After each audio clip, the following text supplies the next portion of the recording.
got a new report on the costs of a shutdown. Lay it out for us. David, I do. First, I'm disappointed you didn't have a walk-on song for me. What would you like, Senator? We'll tee it up next time.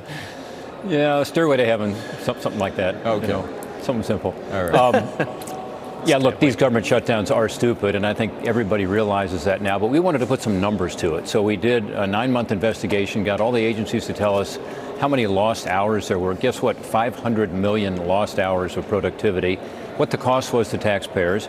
The biggest cost is, of course, although people are furloughed during a shutdown, they're then paid after the shutdown, even though they weren't working during the shutdown. That's about $4 billion to the taxpayers. And that's not the worst of it. There were a bunch of agencies that couldn't tell us. They didn't know. They hadn't made the calculation. So it's even worse than that. But Senator, I just got to ask you about this. To be a contrarian here, markets don't seem to care about shutdowns. During the last 4 shutdowns, the S&P 500 actually did better than average. So what would you tell investors out there who say, look, we're fine with shutdowns?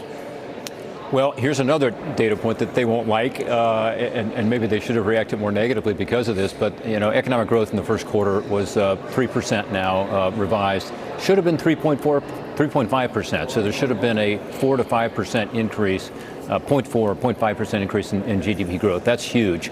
So it does affect the economy in negative ways. Yeah.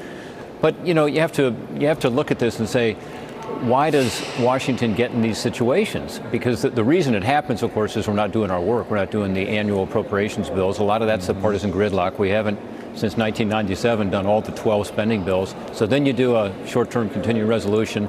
That gets hung up, and then you end up sometimes shutting down government. Well, so and it's not also a good way to do business. It's also because of what they spend a lot of their time doing, particularly in the House right now, which is all this impeachment stuff and the phony investigations that lead nowhere.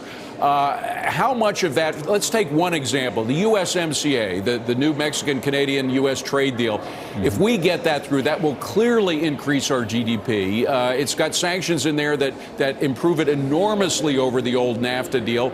But there's no time to get it done because they're tied up in impeachment stuff. Is that going to change? You're absolutely right. And by the way, this is what you would call a no-brainer when you compare USMCA to the status quo, which is NAFTA. It's better in every respect. It's better for the economy, you're right. In fact, GDP growth, by the way, is projected to be more than it would have been had we done the Trans-Pacific Partnership that, remember, a lot of Democrats said we should have done.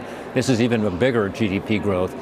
There are 2 biggest trading partners, Mexico and Canada, together, and you know, it has environmental standards that are enforceable. It has labor standards that are enforceable. Those are not in the existing agreement. It actually has a minimum wage for auto workers for 40 to 50% of the production, which would help our auto jobs here, which is why the International Trade Commission says it's going to result in thousands of more auto jobs in America. So this is all good stuff, and it's something, if the Speaker took it to the floor for a vote, which she could, again, not spending as much time on investigations, more on policy, I think it would pass because, David, it's just too logical.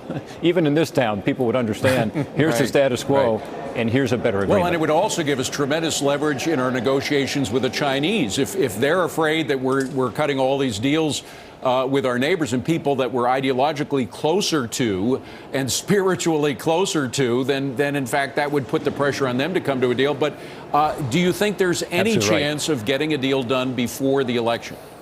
Yes, I do, because again, the logic is so obvious here. And by the way, there are Democrats who have been against NAFTA from the start. As you know, some like Nancy Pelosi have practically made their career on attacking NAFTA. So that's the alternative. You know, that's the status quo. So if you're voting against USMCA or don't want it to come up, you are in effect saying NAFTA's fine. And that's not where most Democrats have been over the years. So my hope is that the logic will prevail. We'll get this thing done. It will help with regard to the China negotiations. It also helps our farmers right now, which is why thousands of ag groups are for this, because they want these new markets. And it does open up new markets across the board for American farmers. Does indeed. Let's hope it gets done. Senator Rob Portman, thank you very much, Senator. We'll have that music queued up for you next time. Stairway to Heaven. Stairway to Heaven. That's your theme song. Thanks a lot. Appreciate it. Thank you. Bye. Check Bitcoin.